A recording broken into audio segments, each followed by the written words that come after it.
Friends ನಮಸ್ಕಾರ ಎಲ್ಲರೂ ಹೆಂಗದಿರಿ ಎಲ್ಲರೂ ಆರಾಮದಿರಿ ಅಂತ ಅಂದ್ಕೊಳ್ತೀನಿ. ನಾವು ಆರಾಮದೀವಿ ನೋಡ್ರಿ. ಬರ್ರಿ ಇವತ್ತಿನ ವ್ಲಾಗ್ನ ಶುರು ಮಾಡೋಣಂತ. ವ್ಲಾಗ್ನ ಶುರು ಮಾಡೋಕ್ಕೂ ಮುಂಚೆ ಇನ್ನೂ ಯಾರು ನಮ್ಮ ಚಾನಲ್ನ ಸಬ್ಸ್ಕ್ರೈಬ್ ಮಾಡ್ಕೊಂಡಿಲ್ಲ ಪ್ಲೀಸ್ ಸಬ್ಸ್ಕ್ರೈಬ್ ಮಾಡಿಕೊಂಡು ವಿಡಿಯೋನ ಎಂಡ್ವರೆಗೂ ನೋಡಿರಿ. ವಿಡಿಯೋ ಇಷ್ಟ ಆದರೆ ಹಂಗೆ ಒಂದು ಲೈಕ್ ಮಾಡಿರಿ. ಈ ವ್ಲಾಗ್ ಬಂದು ಮಂಗಳವಾರದ ವ್ಲಾಗ್ ನೋಡ್ರಿ. ಇದು ಅಂದ್ರೆ ಜಾನ್ವರಿ 27 ಅವತ್ತಿನ ವ್ಲಾಗ್ ಇದು. ನಾನು ಇವತ್ತು ಅಪ್ಲೋಡ್ ಮಾಡಕತ್ತೀನಿ. ಬೆಳಗ್ಗೆನೇ ಎದ್ದ ಕೆಲಸಗಳನ್ನ ಶುರು ಮಾಡ್ಕೊಂಡಿದ್ನಿ. ಸಂಡೇ ಬ್ಲಾಗ್ ನಿನ್ನೆ ಅಪ್ಲೋಡ್ ಮಾಡಿದ್ನಿ. ಮಂಡೇ ನಾನು ಯಾವುದೇ ಥರ ವ್ಲಾಗ್ ಮಾಡಿರಲಿಲ್ಲ. ಇದು ಬಂದು ಟ್ಯೂಸ್ಡೇ ಬ್ಲಾಗ್. ಬೆಳಗ್ಗೆನ ಸ್ಮೂದಿ ಮಾಡಕತ್ತೇನೆ ನೋಡ್ರಿ. ಹಿಂದಿನ ದಿವಸನ ಡ್ರೈ ಫ್ರೂಟ್ಸ್ ಎಲ್ಲ ನೆನೆ ಇಟ್ಟಿದ್ನಿ. ಇವಾಗ ಡ್ರೈ ಫ್ರೂಟ್ಸು ಆಮೇಲೆ ಬಾಳೆಹಣ್ಣು, ಬೆಲ್ಲ, ಖಜೂರ ಎಲ್ಲನೂ ಹಾಕಿ ರೆಡಿ ಮಾಡಿಟ್ನಿ. ಈ ಕಡೆ ಸಾನ್ವಿಗೆ ಸ್ನಾನ ಮಾಡಿಸ್ಕೊಂಡು ಬಂದು ಈಗ ಆಕಿಗೆ ಸ್ಕೂಲಿಗೆ ರೆಡಿ ಮಾಡಕತ್ತೀನಿ. ಮಂಡೇ ನಿನ್ನೆ ಸ್ಕೂಲ್ ರಜಾ ಇತ್ತು, ಇವತ್ತು ಸ್ಕೂಲ್ ಇತ್ತು ಆಕಿಗೆ. ಹಾಗಾಗಿ ಇವಾಗ ರೆಡಿ ಮಾಡಕತ್ತೀನಿ. ಜ್ಯೂಸ್ ಮಾಡೋಕ್ಕೆಲ್ಲ ರೆಡಿ ಮಾಡೀನಿ. ಸ್ಮೂದಿ ಮಾಡೋಕ್ಕೆ ಇನ್ನೂ ಅದನ್ನು ರುಬ್ಬಿರಲಿಲ್ಲ. ಈಕಿಗೆ ಸ್ನಾನ ಮಾಡಿಸಿ ರೆಡಿ ಮಾಡಿ ಆಮೇಲೆ ಹೋಗಿ ರುಬ್ಬಿರಾತಂತೇಳಿ ಇನ್ನೂ ರುಬ್ಬಿರಲಿಲ್ಲ. ಈಗ ರೆಡಿ ಮಾಡಿದ್ದು ನೋಡ್ರಿ. ಇವತ್ತು ಟ್ಯೂಸ್ಡೇ ಆಗಿರೋದ್ರಿಂದ ಆಕಿಗೆ ಯೆಲ್ಲೋ ಕಲರ್ ಟೀ ಶರ್ಟ್ ಇತ್ತು.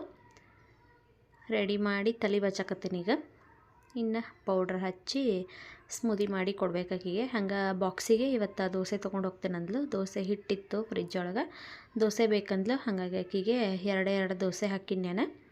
ಪಡ್ಡು ಮಾಡ್ಬೇಕಂತ ಅಂದ್ಕೊಂಡು ನಮಗೆ ನಾಷ್ಟಕ್ಕೆ. ಆದ್ರೆ ನಮ್ಮ ಮನೆಯವರು ಹಂಗೆ ಇಷ್ಟಪಡೋದಿಲ್ಲ ಜಾಸ್ತಿ. ಇಡ್ಲಿ ಪಡ್ಡು ದೋಸೆ ಎಲ್ಲ ಅಷ್ಟೊಂದು ಇಷ್ಟ ಆಗೋದಿಲ್ಲ ಅವರಿಗೆ. ಹಂಗಾಗಿ ಅವ್ರು ಬೇಡ ಅಂತಂದರು. ಸಾನ್ವಿಗಷ್ಟೇ ದೋಸೆ ಹಾಕಿಕೊಟ್ನಿ. ಯಾಕಂದ್ರೆ ಸಂಡೇನ ನಾನು ದೋಸೆ ಮಾಡಿದ್ನಿ. ಅದೇ ಹಿಟ್ಟನ್ನು ಫ್ರಿಜ್ನಾಗ ಇಟ್ಟಿದ್ನಲ್ಲ. ಇವತ್ತು ಪಡ್ಡು ಮಾಡ್ತೇನೆಂದ್ರೆ ನೀವು ಬೇಕಾದ್ರೆ ಮಾಡ್ಕೊರಿ, ನನಗೇನು ಬೇಡ ಅಂದರು ಅವರು. ಹಾಗಾಗಿ ನನಗೊಂದು ಅವ್ರಿಗೊಂದು ಎಲ್ಲಿ ಮಾಡಲಿ ಅಂತೇಳಿ ನಾನು ಪಡ್ಡು ಮಾಡೋಕ್ಕೆ ಹೋಗಲಿಲ್ಲ. ಸಾನ್ವಿಗೆ ದೋಸೆ ಹಾಕ್ಕೊಟ್ನಿ. ನನಗೆ ಮತ್ತು ನಮ್ಮ ಮನೆಯವ್ರಿಗೆ ಒಂದು ಸರಿ ಅಡುಗೆನ ಮಾಡಿಬಿಟ್ಟು ನಾನು ಬೆಳಗ್ಗೆ ಮಧ್ಯಾಹ್ನಕ್ಕೆ 2 ಹೊತ್ತಿಗೆ ಆಗ್ತದಂತೇಳಿ ಚಪಾತಿ ಮಾಡಿದ್ನಿ ಇವತ್ತು. ಯಾಕಂದ್ರೆ ಅವ್ರಿಗೆ ಬಾಕ್ಸಿಗೆ ಕಳಿಸ್ಬೇಕಿತ್ತಲ್ಲ, ಅದಕ್ಕಾಗಿ ಚಪಾತಿ ಮಾಡಕತ್ತಿದ್ನಿ. ಈಗ ಸಾನ್ವಿಗೆ ದೋಸೆ ಹಾಕತ್ತೇನೆ ನೋಡ್ರಿ. ಇದೇನು ಹಿಟ್ಟು ಫ್ರಿಜ್ನಾಗ ಇಟ್ಟರೆ ಏನಾಗಂಗಿಲ್ಲ. ಒಂದು 3-4 ದಿವಸ ಇಟ್ಕೋಬೋದು. ನಾನು ರೇರ್ ಈ ಥರ ಫ್ರಿಜ್ನಾಗ ಇಟ್ಕೊಂಡು ಬಳಸೋದು ಕಡಿಮೆ. ಯಾಕಂದ್ರೆ ಕರೆಕ್ಟಾಗಿ ಎಷ್ಟು ಬೇಕಲ್ಲ ಅಷ್ಟು ನಾನು ಅಕ್ಕಿ ನೆನೆ ಹಾಕಿರ್ತೀನಿ. ಅಷ್ಟನ್ನು ತಿಂದು ಏನೋ ಒಂಚೂರು ಉಳಿದ್ರೆ ಮಾರನೇ ದಿವಸ ಖಾಲಿ ಆಗಿಬಿಟ್ಟಿರ್ತೈತಿ. ಇಲ್ಲಂತಂದ್ರೆ ಹಿಂಗೆ 3-4 ದಿವಸ ಗಂಟ್ಲೆ ಫ್ರಿಜ್ನಾಗಿಟ್ಟು ಒಬ್ಬೊಬ್ಬರು ಒಂದು 6 ಇಡ್ತಾರೋ. ಹಾಗೆಲ್ಲ ನಾನು ಏನು ಮಾಡೋಂಗಿಲ್ಲ. 1 ದಿವಸ ಅಥವಾ 2 ದಿವಸ ಅಷ್ಟೇ. ಇಲ್ಲಾಂದ್ರೆ ನಾನು ಹೆಚ್ಚಿಗೆ ಏನು ರುಬ್ಬಕ್ಕೆ ಹೋಗಂಗೇನೇ ಇಲ್ಲ. ಇದು ಒಂದು ಸ್ವಲ್ಪ ಹಿಟ್ಟು ಜಾಸ್ತಿ ರುಬ್ಬಿದ್ನಿ. ಅದನ್ನು ನೋಡ್ರಿ, ಇದು ಒಂದು ಸ್ವಲ್ಪ ಉಳ್ಕೊಂಡಿತ್ತು. ಹಾಗಾಗಿ ಫ್ರಿಜ್ನಾಗ ಇಟ್ಟಿದ್ನಿ. ಇನ್ನೊಂದು ದಿವಸ ಪಡ್ಡು ಮಾಡಿಕೊಂಡು ಖಾಲಿ ಮಾಡ್ಬೇಕು ಅದನ್ನು. ಸಾನ್ವಿಗೆ ಇವಾಗ ದೋಸೆ ಹಾಕಿದ್ದೀನಿ. ಜಾಮ್ ಹಚ್ಚಾತೇನೆ ನೋಡ್ರಿ.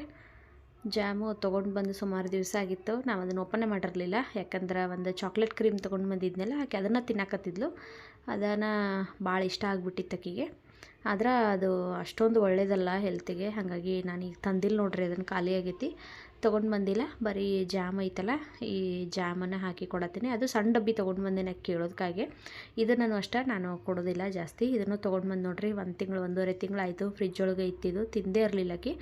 ಇವತ್ತು ಫ್ರಿಜ್ದಾಗ ನೋಡಿ ಬೇಕನ್ನಕತ್ಲು. ಹಾಗಾಗಿ ದೋಸೆ ಮತ್ತು ಜಾಮ್ ಆಕಿಗೆ ಬಾಕ್ಸಿಗೆ ಹಾಕಿ ಕೊಡತ್ತೀನಿ. ಆಕಿ ಮನ್ಯಾಗೇನು ತಿನ್ನಲಿಲ್ಲ, ಬರೀ ಸ್ಮೂದಿ ಕುಡಿದ್ಲು. ಸ್ಕೂಲಿಗೆ ಮಾತ್ರ ದೋಸೆ ತೊಗೊಂಡು ಹೊಂಟಾಳು. ಇವಾಗಂತೂ ಇತ್ತೀಚೆಗೆ ಬಿಸ್ಕೆಟು, ಚಾಕ್ಲೇಟು ಅಂಥವೆಲ್ಲ ಪೂರ್ತಿ ಕಡಿಮೆ ಮಾಡಿಬಿಟ್ಟವಿ. ಯಾಕಂದ್ರೆ ಆಕಿಗೆ ಹಲ್ಲು ಹುಳಕ್ಕಾಗಿ ಮೊನ್ನೆಲ್ಲ ಭಾಳ ಹಲ್ಲು ನೋವು ಬಂದುಬಿಡ್ತು ಪಾಪ. ಆವಾಗಿಂದ ಆಕಿ ಸ್ವಲ್ಪ ತಿನ್ನೋದೆಲ್ಲ ಕಡಿಮೆ ಮಾಡಿಬಿಟ್ಟಾಳು. ಸ್ಕೂಲಿಗೆ ಅದಕ್ಕೆ ನಾನು ಇವಾಗ ಚಾಕ್ಲೇಟು ಬಿಸ್ಕೆಟು ಆ ಥರ ಏನು ಹಾಕಲ್ಲ ಈಗ. ಮುಂಚೆ ಅದರ ವೇಫರ್ಸು ಬಿಸ್ಕೆಟು ಏನಾದರೂ ಒಂದು ಹಾಕ್ತಿದ್ನಿ. ಆದರೆ ಇವಾಗ ಅದೆಲ್ಲ ಏನು ಹಾಕಲ್ಲ ನೋಡ್ರಿ. ನಾನು ಏನು ನಾಷ್ಟ ಮಾಡಿರ್ತೀನಿ ಅದು ಹಾಕ್ತೀನಿ. ಇಲ್ಲಂತಂದ್ರೆ ಫ್ರೂಟ್ಸು ಏನೂ ಇಲ್ಪ ಮನ್ಯಾಗಂದ್ರೆ ಸೌತೆಕಾಯಿ ಅಂತೂ ಯಾವಾಗಲೂ ಇರತ್ತವ ನಮ್ಮ ಮನ್ಯಾಗ. ಸೌತೆಕಾಯಿ ಹಾಕಿ ಕಳಿಸ್ಬಿಟ್ಟಿರ್ತೀನಿ.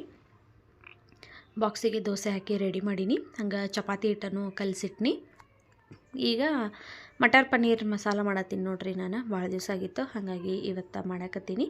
ಎಣ್ಣೆ ಹಾಕ್ಕೊಂಡು ಅದಕ್ಕೆ ಸ್ವಲ್ಪ ಜೀರಿಗೆ, ಮೆಣಸು, ಸೋಂಪು, ಚಕ್ಕೆ, ಲವಂಗ, ಈರುಳ್ಳಿ, ಟೊಮ್ಯಾಟೊ, ಶುಂಠಿ, ಬೆಳ್ಳುಳ್ಳಿ ಎಲ್ಲ ಹಾಕ್ಕೊಂಡಿದ್ದೀನಿ. ಹಾಕ್ಕೊಂಡು ಫ್ರೈ ಮಾಡ್ಕೊಳಕತ್ತೀನಿ. ಒಣಮೆಣ್ಸಿನ್ಕಾಯಿ ಹಾಕ್ಕೊಂಡಿದ್ದೀನಿ ನೋಡ್ರಿ, 1-2 ಹಾಕಿ ಫ್ರೈ ಮಾಡಿಕೊಂಡು ಲಾಸ್ಟಿಗೆ ಸ್ವಲ್ಪ ಕೊತ್ತಂಬರಿ ಸೊಪ್ಪು, ಒಂದು ಸ್ವಲ್ಪ ಗೋಡಂಬಿನ ಹಾಕಿ ಮಿಕ್ಸ್ ಮಾಡ್ಕೊಂಡಿದ್ದೀನಿ.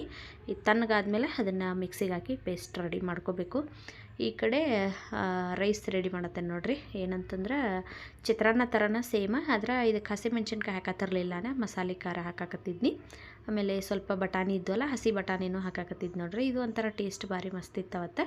ಅದಕ್ಕೆ ಎಣ್ಣೆ ಹಾಕಿದ್ದೀನಿ. ಸಾಸಿವೆ ಜೀರಿಗೆ ಹಾಕಿ ಈರುಳ್ಳಿ, ಟೊಮ್ಯಾಟೊ, ಶುಂಠಿ ಬೆಳ್ಳುಳ್ಳಿ ಪೇಸ್ಟು, ಕರಿಬೇವು ಹಾಕ್ಕೊಂಡಿದ್ದೀನಿ. ಹಾಕಿ ಫ್ರೈ ಮಾಡಿ ಮಸಾಲೆ ಖಾರ ಹಾಕ್ಕೊಂಡಿದ್ದೀನಿ ನೋಡಿರಿ. ಇದಕ್ಕೆ ಮಸಾಲೆ ಖಾರ ಇಲ್ಲಾಂದ್ರೆ ಹಂಗೆ ಖಾರದ ಪುಡಿನೂ ಹಾಕೋಬೋದು. ಸ್ವಲ್ಪ ಧನಿಯಾ ಪುಡಿ, ಗರಂ ಮಸಾಲ, ಅರಿಶಿನ ಪುಡಿ, ರುಚಿಗೆ ತಕ್ಕಷ್ಟು ಉಪ್ಪು ಹಾಕಿದ್ದೀನಿ. ಹಾಕಿ ಫ್ರೈ ಮಾಡಿ ಇವಾಗ ಸ್ವಲ್ಪ ಹಸಿ ಬಟಾಣಿ ಹಾಕ್ಕೊಳಕತ್ತೀನಿ. ಹಸಿ ಬಟಾಣಿನೂ ಹಾಕಿ ಫ್ರೈ ಮಾಡಿಟ್ಟಿರುವಂಥ ರೈಸ್ನ ಸೇರಿಸ್ಕೊಳಕತ್ತೀನಿ ನೋಡಿರಿ. ಇದು ಒಂಥರ ಡಿಫ್ರೆಂಟಾಗಿತ್ತು ಟೇಸ್ಟ್. ನಾನು ಫಸ್ಟ್ ಟೈಮ್ ಟ್ರೈ ಮಾಡಿದ್ನಿ, ಚಲೋ ಅನಿಸ್ತು ನೋಡಿರಿ ಟೇಸ್ಟ್. ಶುಂಠಿ ಬೆಳ್ಳುಳ್ಳಿ ಪೇಸ್ಟ್ ಹಾಕಿರೋದ್ರಿಂದ ಏನೋ ಒಂಥರ ಡಿಫ್ರೆಂಟ್ ಟೇಸ್ಟ್ ಅನ್ಸಕೈತು ನೋಡಿರಿ. ನೋಡೋಕೆ ಎಷ್ಟು ಚಂದ ಕಾಣಿಸಕತ್ತೈತಿ. ಮೇಲೆ ಸ್ವಲ್ಪ ಕೊತ್ತಂಬರಿ ಸೊಪ್ಪನ್ನ ಹಾಕಿನಿ. ಇವತ್ತು ಸಾರದು ಏನು ಮಾಡಲಿಲ್ಲ, ರೈಸ ಮಾಡಿ ಅದಕ್ಕೆ ಒಗ್ಗರಣೆ ಹಾಕಿಬಿಟ್ನಿ. ರೈಸ್ ರೆಡಿ ಆಯಿತು. ಈ ಕಡೆ ಅದೇನು ಮಸಾಲೆ ನಾನು ಫ್ರೈ ಮಾಡಿ ಇಟ್ಟಿದ್ನಲ್ಲ ಅದೆಲ್ಲ ತಣ್ಣಗಾಗಿತ್ತು. ಇವಾಗ ಅದನ್ನು ಮಿಕ್ಸಿಗೆ ಹಾಕಿ ಪೇಸ್ಟ್ ಮಾಡ್ಕೊಳಕತ್ತೀನಿ. ಪನ್ನೀರದು ಎಲ್ಲ ರೆಡಿ ಮಾಡಿ ಇಟ್ಕೊಂಡಿದ್ದೀನಿ. ಯಾವಾಗಲೂ ನಾನು ಮಿಲ್ಕಿ ಮಿಸ್ಟ್ ಪನ್ನೀರ್ ತೊಗೊಂಡು ಬರ್ತಿದ್ನಿ. ಆದರೆ ಈ ಸರಿ ಮಿಲ್ಕಿ ಮಿಸ್ಟ್ ಅವ್ರದ್ದು ತೊಗೊಂಡು ಬಂದೀನಿ. ಆದರೆ ಅದು ರ್ಯಾಪರ್ ಬೇರೆ ಥರ ಇತ್ತು. ಅದೇನೋ ಅಷ್ಟೊಂದು ಚಲೋ ಇರಲಿಲ್ಲ ನೋಡ್ರಿ. ನನಗಂತೂ ಇಷ್ಟನೇ ಆಗಲಿಲ್ಲ ಈ ಸರಿ ಪನ್ನೀರು. ಯಾವಾಗಲೂ ನಾನು ರೆಗ್ಯುಲರಾಗಿ ಪಿಂಕ್ ಕಲರ್ ಪ್ಯಾಕೆಟ್ ಇರೋದು ತೊಗೊಂಡು ಬರ್ತೀನಿ, ಅದು ಮಸ್ತ್ ಇರ್ತೈತಿ. ಆದರೆ ಈ ಸರಿ ನಾನು ಬೇರೆ ತೊಗೊಂಡು ಬನ್ನಿ ಅದು ಅಂದ್ಕೊಂಡು ತೊಗೊಂಡು ಬಂದುಬಿಟ್ನಿ. ಅಲ್ಲಿ ಸರಿಯಾಗಿ ನೋಡಲಿಲ್ಲ ಅಂಗಡಿ ಒಳಗೆ. ಹಾಗಾಗಿ ಇದು ಪನ್ನೀರ್ ಅಷ್ಟೊಂದು ಚಲೋ ಇರಲಿಲ್ಲ, ಭಾಳ ಗಟ್ಟಿತ್ತು, ತಿನ್ನೋಕೆ ಆಗಲಿಲ್ಲ ನೋಡ್ರಿ. ಎಣ್ಣೆ ಹಾಕಿ ಬಾಳ್ಗಿಗೆ ಅದಕ್ಕೆ ಖಾರದ ಪುಡಿ, ಗರಂ ಮಸಾಲ, ಧನಿಯಾ ಪುಡಿ, ಆಮೇಲೆ ರುಚಿಗೆ ತಕ್ಕಷ್ಟು ಉಪ್ಪು ಹಾಕಿದ್ದಾನೆ. ಎಣ್ಣೆ ಒಳಗೆ ಫ್ರೈ ಮಾಡಿ ಆಮೇಲೆ ರುಬ್ಬಿರೋ ಮಸಾಲೆ ಹಾಕಿದ್ದಾನೆ ನೋಡ್ರಿ. ಹಾಕಿ ಇದನ್ನು ಸ್ವಲ್ಪ ಕುದಿಸ್ಕೊಂಡು ಇವಾಗ ಇದಕ್ಕೆ ಹಸಿ ಬಟಾಣಿ ಹಾಕ್ಕೊಳಕತ್ತೀನಿ. ಹಸಿ ಬಟಾಣಿ ಹಾಕಿ ಮೇಲೆ ಪನ್ನೀರ್ ಹಾಕತ್ತೀನಿ ನೋಡ್ರಿ. ಇದು ನೋಡೋಕೆ ಏನೋ ಅನಿಸ್ವತ್ತು ಪನ್ನೀರ್ ಚಲೋನ ಐತಂತ ಅನ್ಸಾಕತ್ತೈತಿ. ಆದರೆ ತಿನ್ನುವಾಗ ಗೊತ್ತಾಯಿತು ಭಾಳ ಅಂದ್ರೆ ಭಾಳ ಗಟ್ಟಿತ್ತಿದು. ನಮಗೆಲ್ಲರಿಗೂ ಪನ್ನೀರ್ ಭಾಳ ಇಷ್ಟ. ಆದ್ರೆ ಅವತ್ತಂತೂ ಇಷ್ಟನೇ ಆಗಲಿಲ್ಲ ನೋಡ್ರಿ. ವೇಸ್ಟ್ ಆಗಿಬಿಡ್ತು. ಅವತ್ತು ಮನೆಗೆಲ್ಲ ಬರೀ ಪನ್ನೀರೆಲ್ಲ ತೆಗೆದಿಟ್ಟು ಬರೀ ಗ್ರೇವಿ ಅಷ್ಟೇ ತಿಂದೀವಿ ನಾವು. ಹಂಗಾಗಿಬಿಡ್ತು. ನಾನು ನೆಕ್ಸ್ಟ್ ಟೈಮ್ ಪನ್ನೀರೆಲ್ಲ ತರಬೇಕಾದ್ರೆ ನೋಡಿ ತೊಗೊಂಡು ಬರಬೇಕು. ಪನ್ನೀರೆಲ್ಲ ಹಾಕಿ ಮಿಕ್ಸ್ ಮಾಡಿ ಲಾಸ್ಟಿಗೆ ಕೊತ್ತಂಬರಿ ಸೊಪ್ಪು, ಧನಿಯಾ ಪುಡಿ ಹಾಕಿ ಮತ್ತೊಂದು ಸರಿ ಮಿಕ್ಸ್ ಮಾಡಿಕೊಂಡು ಕುದಿಸಾಕತ್ತೀನಿ ನೋಡ್ರಿ. ಈಗ ಮಟರ್ ಪನ್ನೀರ್ ರೆಡಿ ಆಯಿತು. ಚಪಾತಿ ಹಿಟ್ಟನ್ನು ನಾದಿಟ್ಟಿದ್ನಿ. ರೈಸು ರೆಡಿಯಾಗಿತ್ತು. ಇವಾಗ ಕಸ ಗುಡ್ಸಾಕತ್ತೀನಿ. ಇನ್ನು ಬರೀ ಚಪಾತಿ ಅಷ್ಟೇ ಮಾಡೋದು. ಚಪಾತಿ ಅಷ್ಟು ಮಾಡಿರ ಇವತ್ತಿನ ಅಡುಗೆ ಕೆಲಸ ಮುಗೀತು. ಹಿಂದಿನ ದಿವಸನ ಪ್ರಿಪೇರ್ ಮಾಡಿ ಇಟ್ಕೊಂಡಿವಿ ಅಂತಂದ್ರೆ ಬೇಗ ಆಗಿಬಿಡ್ತೈತಿ. ಆದ್ರೆ ಒಂದೊಂದು ದಿವಸ ಆಗಂಗೇನೇ ಇಲ್ಲ. ತರಕಾರಿ ಅದು ಏನು ಇಲ್ಲದೇ ಇದ್ದಾಗ ಏನಾದರೂ ಒಂದು ಹಾಕಿ ಮ್ಯಾನೇಜ್ ಮಾಡಿಬಿಡ್ತೇನೆ ನಾನು. ಆದರೆ ಆಲ್ಮೋಸ್ಟ್ ಯಾವಾಗಲೂ ನಾನು ಹಿಂದಿನ ದಿವಸನ ಅಂದ್ಕೊಂಡಿರ್ತಾನೆ ನಾಳೆಗೆ ಇದನ್ನು ಮಾಡಬೇಕು ಅಂಥೇಳಿ. ಹಾಗಾಗಿ ಬೆಳಗ್ಗೆ ಎದ್ದ ತಕ್ಷಣ ಏನೋ ಯೋಚನೆ ಮಾಡ್ದೆ ಪಟ್ ಅಂತೇಳಿ ಅಡುಗೆ ಮಾಡಿಬಿಡ್ತೀನಿ. ಮತ್ತು ಯಾವುದಾದ್ರೂ ತರಕಾರಿ ಇರಲಿಲ್ಲಪ್ಪ ಅಂದ್ರೆ ನಾಳೆಗೆ ನಾನು ಏನು ಅಡುಗೆ ಮಾಡ್ತಾನಲ್ಲ ಅದಕ್ಕೆ ಏನಾದರೂ ತರಕಾರಿ ಇರಲಿಲ್ಲ ಅಂದ್ರೆ ನಾನು ಸಂಜೆ ಮುಂದೆ ಹೋಗಿ ತೊಗೊಂಡು ಬಂದು ಇಟ್ಕೊಂಡ್ಬಿಟ್ಟಿರ್ತೀನಿ. ಆದರೆ ಹೆಚ್ಚಿಟ್ಕೊಳ್ಳೋದು ಯಾವುದೂ ಮಾಡೋಂಗಿಲ್ಲ. ಯಾಕಂದ್ರೆ ತರಕಾರಿ ಎಲ್ಲ ಆವಾಗಲೇ ಫ್ರೆಶ್ ಆಗಿ ಇಟ್ಕೊಂಡು ಮಾಡೋದು ಒಳ್ಳೆಯದು. ಹಾಗಾಗಿ ನಾನು ಹೆಚ್ಚದು ಏನು ಇಡಂಗಿಲ್ಲ ನೋಡ್ರಿ.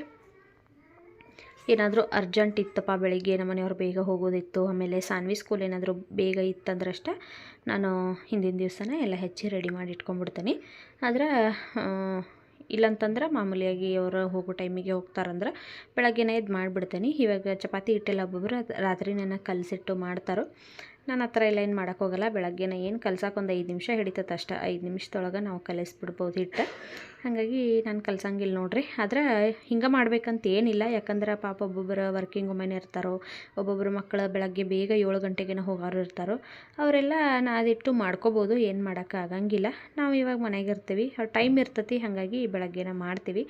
ನೆಕ್ಸ್ಟ್ ಇಯರಿಂದ ಗೊತ್ತಿಲ್ಲ, ನಾನು ರಾತ್ರಿನ ಕಲಿಸಿಡ್ಬೇಕಂತ ಅನಿಸ್ತತಿ. ಯಾಕಂದ್ರೆ ಸಾನ್ವಿಗೇನೋ ನೆಕ್ಸ್ಟ್ ಫಸ್ಟ್ ಸ್ಟ್ಯಾಂಡರ್ಡಲ್ಲಿ ಹಾಕಿ ಬೇಗನೆ ಹೋಗ್ತಾಳು, 8 ಗಂಟೆಗೆಲ್ಲ ಸ್ಕೂಲಿಗೆ ಹೋಗ್ತಾಳು. ಆವಾಗ ನಾನು ಹಿಂದಿನ ದಿವಸನೇ ಎಲ್ಲ ರೆಡಿ ಮಾಡಿ ಇಟ್ಕೋಬೇಕು ನೋಡ್ರಿ. ಇವಾಗ ಅದಕ್ಕೆ 9:30 ಹೋಗ್ತಾಳೆ. ಬೆಳಗ್ಗೆ ಎದ್ದು ನಾನೆಲ್ಲ ರೆಡಿ ಮಾಡ್ಕೋತೀನಿ. ಆದರೆ ನೆಕ್ಸ್ಟ್ ಇಯರಿಂದ ನಾನು ಸ್ವಲ್ಪ ಇನ್ನೂ ಬೇಗ ಹೇಳಬೇಕು ಮತ್ತು ಹಿಂದಿನ ದಿವಸ ಎಲ್ಲ ಪ್ರಿಪೇರ್ ಮಾಡಿ ಇಟ್ಕೋಬೇಕು ನೋಡ್ರಿ. ಹಂಗೆ ಚಪಾತಿ ಎಲ್ಲ ಮಾಡಿ ನಮ್ಮ ಮನೆಯವ್ರಿಗೆ ನಾಷ್ಟ ಹಾಕಿಕೊಟ್ಟು ಅವ್ರದ್ದು ಲಂಚ್ ಬಾಕ್ಸನ್ನು ರೆಡಿ ಮಾಡೀನಿ. ಅವರು ತೊಗೊಂಡು ಹೋದರು. ನಾನು ಇವಾಗ ಸ್ನಾನ ಎಲ್ಲ ಮಾಡ್ಕೊಂಡು ಬಂದೇನಿ. ಇವಾಗ ಇದೇನು ಮಟ್ಪಾಟ್ ತೊಗೊಂಡು ಬಂದಿದ್ನೆಲ್ಲ ನೀರಾಗಿ ನೆನೆಸಿಟ್ಟಿದ್ನವನ್ನ ಅವನ್ನೆಲ್ಲ ತೆಗೆದು ಇದಕ್ಕೆ ಎಣ್ಣೆ ಹಚ್ಚಿಟ್ಟನು ನೋಡ್ರಿ. ಹಂಗೆ ಮಧ್ಯಾಹ್ನ ಸಾನ್ವಿನ ಕರ್ಕೊಂಡು ಬನ್ನಿ ಸ್ಕೂಲಿಂದ. ಕರ್ಕೊಂಡು ಬಂದ ಆಕಿಗೂ ಒಂದು ಬಿಸಿ ಚಪಾತಿ ಮಾಡಿಕೊಟ್ಟು ಆಕಿ ಇವಾಗ ಊಟ ಮಾಡಿಳು. ನಾನಂತೂ ಮಧ್ಯಾಹ್ನ ಏನು ಊಟ ಮಾಡೋಂಗಿಲ್ಲ. ಯಾಕಂದ್ರೆ ಬೆಳಗ್ಗೆನ ನಾನು ಒಂದೇ ಸಾರಿ 11 ಗಂಟೆ 11:15ಗೆ ಊಟ ಮಾಡಿಬಿಟ್ಟಿರ್ತೀನಿ. ಹಾಗಾಗಿ ನಾನು ಮಧ್ಯಾಹ್ನ ಏನು ಊಟ ಮಾಡೋಕ್ಕೆ ಹೋಗೋದಿಲ್ಲ. ಒಂದು ಸಾರಿ ಅಷ್ಟೇ ಆಗಿರ್ತೈತಿ. ಆಕಿ ಊಟ ಮಾಡಿ ಸ್ವಲ್ಪ ಹೊತ್ತು ಮೇಲ್ಗಡೆ ಹೋಗಿ ಆಟ ಆಡಿ ಬಂದ್ಲು. ಸಂಜೆ ಮುಂದೆ ಒಂದು 4 ಗಂಟೆ 4:15 ಆಗಿತ್ತಂತ ಅನಿಸ್ತತಿ. ಆವಾಗ ಎಕ್ಸಸೈಸ್ ಮಾಡಿರಾತಂತೇಳಿ ಶುರು ಮಾಡಿದೆವು ನೋಡ್ರಿ ಇವತ್ತಿಂದ. ಮುಂಚೆ ಎಲ್ಲ ನಾನು ಬೆಳಗ್ಗೆ ಎದ್ದು ಯೋಗ ಮಾಡ್ತಿದ್ನಿ. ಆವಾಗ ನಮ್ಮ ಮನೆಯವ್ರಿಗೆ ಬಾಕ್ಸ್ ಎಲ್ಲ ಏನು ಕಳಿಸೋದಿರಲಿಲ್ಲ. ಅವರ ಬೆಳಗ್ಗೆನ ನಾಷ್ಟ ಮಾಡಿ ಹೋಗ್ತಿದ್ರು, ಮಧ್ಯಾಹ್ನ ಊಟಕ್ಕೆ ಮನೆಗೆ ಬರ್ತಿದ್ರು. ನನಗೆ ಟೈಮ್ ಇರ್ತಿತ್ತು, ಹಾಗಾಗಿ ಬೆಳಗ್ಗೆ ಎದ್ದು 1 ಅವರ್ ಯೋಗ ಮಾಡಿ ಆಮೇಲೆ ನಾನು ನಾಷ್ಟ ಅಷ್ಟು ಮಾಡ್ತಿದ್ನಿ. ಆದರೆ ಇವಾಗ ಹಂಗಿಲ್ಲ, ಡಬ್ಬಿ ಎಲ್ಲ ರೆಡಿ ಮಾಡಬೇಕು. 9 ಗಂಟೆ ಅನ್ಕೊಡ್ಕೆ ಎಲ್ಲ ಅಡುಗೆ ಮುಗ್ದಿರಬೇಕು. ಅದಕ್ಕೋಸ್ಕರ ಬೆಳಗ್ಗೆ ಯೋಗ ಮಾಡೋಕ್ಕಾಗಂಗಿಲ್ಲ. ಇವಾಗ ಸಂಜೆ ಮುಂದೆ ಮಾಡಿರಾತು. ಇನ್ಮೇಲೆ ಸಂಜೆ ಮುಂದೆ ಏನು ಕೆಲಸ ಇರೋದಿಲ್ಲಲ್ಲ, ದಿನ 1 ಅವರ್ ಮಾಡಿರಾತಂತೇಳಿ ಶುರು ಮಾಡಿದನು ನೋಡ್ರಿ. ಯಾವಾಗಲೂ ಹಿಂಗೆ ಶುರು ಮಾಡ್ಬೇಕಂತೇಳಿ ಮಾಡ್ತಾನೆ, ಆದ್ರೆ ಒಂದು 15 ದಿವಸ ಮಾಡ್ತಿದ್ದಂಗೆ ಬಿಟ್ಬಿಡ್ತಾನೆ. ಆದರೆ ಈ ಸರಿ ಬಿಡಬಾರ್ದಂತ ಅಂದ್ಕೊಂಡಿದ್ದಾನೆ. ನಾನೇನು ಅಷ್ಟೊಂದೇನು ದಪ್ಪ ಇಲ್ಲ, ನನಗೆ ಕೈ ಕಾಲೆಲ್ಲ ಸಣ್ಣಗನ ಅದಾವು. ಆದರೆ ಹೊಟ್ಟೆ ಮಾತ್ರ ಜಾಸ್ತಿ ಉಳ್ಕೊಂಬಿಟ್ಟತಿ ಡೆಲಿವರಿ ಆದಮೇಲೆ. ಅದನ್ನು ಸ್ವಲ್ಪ ಕರಗಿಸ್ಬೇಕು ನೋಡ್ರಿ. ಹಾಗಾಗಿ ದಿನ ಯೋಗ ಮಾಡಿರೋನು ಒಳ್ಳೆಯದು.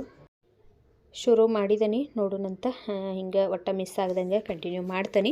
1 ಅವರ್ ಯೋಗ ಮಾಡಿ ಹಂಗೆ ಒಂದು ಅರ್ಧ ತಾಸು ವಾಕಿಂಗ್ ಮಾಡಿರಾತಂತೇಳಿ ಇವಾಗ ವಾಕಿಂಗ್ ಮಾಡಕತ್ತೀನಿ ನೋಡ್ರಿ. ಈ ಥ್ರೆಡ್ಮಿಲ್ ತೊಗೊಂಡು ಬಂದೇವಿ, ಖರೆ ನಾವು ಇದ್ರ ಮೇಲೆ ವಾಕ ಮಾಡೋಂಗಿಲ್ಲ. ಇವತ್ತು ಒಂದು ಅರ್ಧ ಗಂಟೆ ಮಾಡೀನಿ. ನಮ್ಮ ಮನೆಯವ್ರು ಮಾಡ್ತಾರೆ, ನಾನಂತೂ ರೇರ್ ಮಾಡೋದು. ಇವತ್ತಿನೂ ಟೈಮ್ ಇತ್ತಲ್ಲ, 5 ಗಂಟೆಗೆ ಮುಗಿಸಿ ಈಗ ಅರ್ಧ ಗಂಟೆ 5:30 ಮಟ ವಾಕಿಂಗ್ ಮಾಡಿರಾತಂತೇಳಿ ವಾಕಿಂಗ್ ಮಾಡಕತ್ತೀನಿ ನೋಡ್ರಿ. ಇವಾಗ ಮನೆ ಕಸ ಎಲ್ಲ ಗುಡಿಸಿ ನಾನು ಚಹಾ ಮಾಡೋಕೆ ಇಟ್ಕೊಂಡಿದ್ದೀನಿ ನೋಡ್ರಿ. ಹಂಗೆ ಇವೆರಡು ಮಣ್ಣಿನ ಪಾತ್ರೆ ಇದ್ದಲ್ಲ, ಇದ್ರೊಳಗೆ ನೀರು ಹಾಕಿ ಕುದಿಯೋಕೆ ಇಟ್ಟನಿ. ಆ್ಯಕ್ಚುಲಿ ಮುಂಚೆ ನಾನು ನೀರು ಹಾಕಿ ಕುದಿಸಿ ಆಮೇಲೆ ಎಣ್ಣೆ ಹಚ್ಚಬೇಕಿತ್ತು, ಆದರೆ ನಾನು ಮರೆತು ಫಸ್ಟನೇ ಎಣ್ಣೆ ಹಚ್ಬಿಟ್ಟು, ಹಾಗಾಗಿ ಈಗ ನೀರು ಹಾಕಿ ಕುದಿಯೋಕೆ ಇಟ್ಟನಿ. ಚಹಾ ಮಾಡ್ಕೊಂಡಿದ್ದೀನಿ. ಕರೆಂಟ್ ಹೋಗಿದ್ದಾವೆ ನೋಡ್ರಿ, ಕರೆಂಟ್ ಇನ್ನೂ ಬಂದಿಲ್ಲ. ಕರೆಂಟ್ ಹೋಗಿದ್ದಾವೆ. ಸಾನ್ವಿಗೆ ನಾನು ಸ್ವಲ್ಪ ಬೈದ್ನಿ, ಯಾಕಂದ್ರೆ ಆಕಿ ಬಂದಾಗಿಂದನೂ ಬರೀ ಆಟನ ಆಡಕತ್ತಿದ್ಲು. ಅವರು ಏನೋ ಆಟ ಆಡುವಾಗ ಈಗೇನೋ ಕೈಗೆ ಸ್ವಲ್ಪ ಏಟಾಯ್ತು ಅಂತೇಳಿ ತಗೊಂತ ಬಂದ್ಲಿಕ್ಕಿ. ಅದಕ್ಕೆ ನಾನು ಆಟ ಆಡುವಾಗ ಅದೆಲ್ಲ ಕಾಮನ್ನು ಹಾಗೆಲ್ಲ ಆಡಬಾರ್ದು ಅಂತೇಳಿ ಬೈದ್ನಿ. ಆಕಿ ಅಲ್ಲೇ ಒಳಗನ ಥ್ರೆಡ್ಮಿಲ್ ಹತ್ರ ಕೂತ್ಕೊಂಡಿದ್ಲು. ನಾ ಈಗ ಹೋಗಿ ನೋಡಿನಿ ಏನು ಮಾಡತ್ತಾಳ ಸಾನ್ವಿ, ಇಷ್ಟೊತ್ತಾಯ್ತು ಸೈಲೆಂಟಾಗಿ ಕುಂತಾಳಲ್ಲ ಅಂಥೇಳಿ. ಆಕಿ ಅಲ್ಲೇ ಮಲ್ಕೊಂಬಿಟ್ಟಾಳ. ತೋರಿಸ್ತಾನೆ ಬರ್ರಿ ಹೆಂಗೆ ಮಲ್ಕೊಂಡಾಳ ಅಂಥೇಳಿ. ನೋಡ್ರಿ ಇಲ್ಲೇ ಹೆಂಗೆ ಮಲ್ಕೊಂಡಾಳ, ಗೊಂಬಿಯಲ್ಲಿ ಕೆಳಗೆ ದಿಂಬಿಗೆ ಇಟ್ಕೊಂಡು ಮಲ್ಕೊಂಬಿಟ್ಟಾಳ. ನನಗೆ ಒಂಥರ ಬೇಜಾರಾಯಿತು, ಪಾಪ ಯಾಕೆ ಬೈದ್ನಿ ಅಂಥೇಳಿ. ಇವಾಗ ಎತ್ತಿ ಹಾಕಿನಲ್ಲಿ ಬೆಡ್ ಮೇಲೆ ಹಾಕ್ತೀನಿ. ಬೈಯೋದಂದ್ರೆ ನಾನೇನು ಜಾಸ್ತಿ ಏನು ಬೈದಿಲ್ಲಕ್ಕೀಗೆ. ಆಟ ಆಡುವಾಗ ಅದೆಲ್ಲ ಕಾಮನ್ನು, ಅಳಬಾರ್ದು. ಬೆಳಗ್ಗೆಯಿಂದ ಮಧ್ಯಾಹ್ನದಿಂದ ಆಟ ಆಡತ್ತಿ, ಬಾ ಇವಾಗ ಹೋಮ್ವರ್ಕ್ ಮಾಡ್ಕೊಬಾ ಅಂತ ಕರೆದು ನೋಡ್ರಿ. ಆಕೆ ಹೋಮ್ವರ್ಕ್ ಮಾಡಿಲ್ಲ, ಏನು ಮಾಡಿಲ್ಲ, ಅಲ್ಲೇ ಮಲ್ಕೊಂಬಿಟ್ಟಾಳ. ಈಗ ನಾನು ಚಹಾ ಮಾಡ್ಕೊಂಡು ಕೊಡೋದು. ರಾತ್ರಿಗೆ ಏನಾದರೂ ಮಾಡಬೇಕು. ಸ್ವಲ್ಪ ಚಪಾತಿ ಹಿಟ್ಟು ಐತಿ, ಆಮೇಲೆ ಪನ್ನೀರು ಐತಿ.